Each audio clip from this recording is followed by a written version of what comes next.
Today we celebrate one of our very own, Saint Kateri Tekakwitha, the first Native American to be canonized. She was known as the Lily of the Mohawks, lived a life of holiness and virtue despite obstacles and lots of opposition.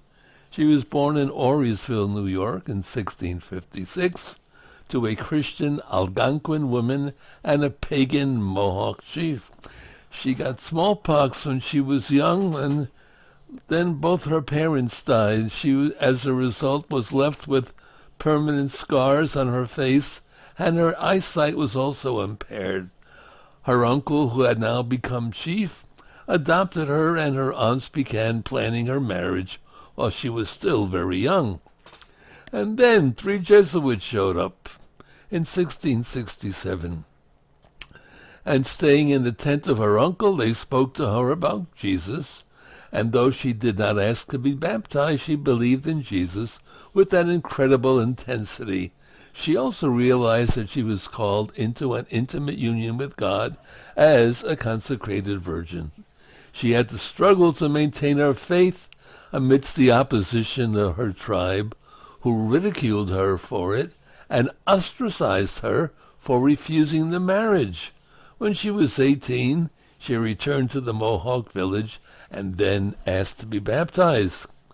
The life of the village had become violent and debauchery was commonplace.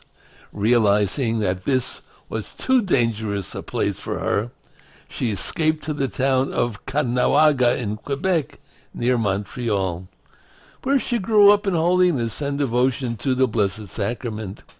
She lived out the last years of her short life here, practicing austere penance and constant prayer.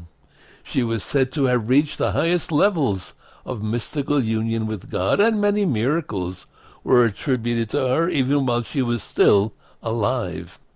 She died in 1680 at the age of 24, and witnesses reported that within minutes of her death, the scars from smallpox completely vanished, and her face shone with radiant beauty.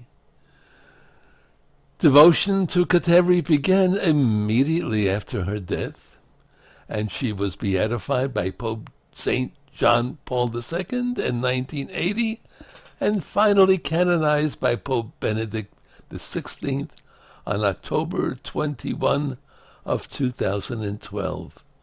So there you go with Kateri Tekakwitha. If she can do it, why can't we? We just have to try harder.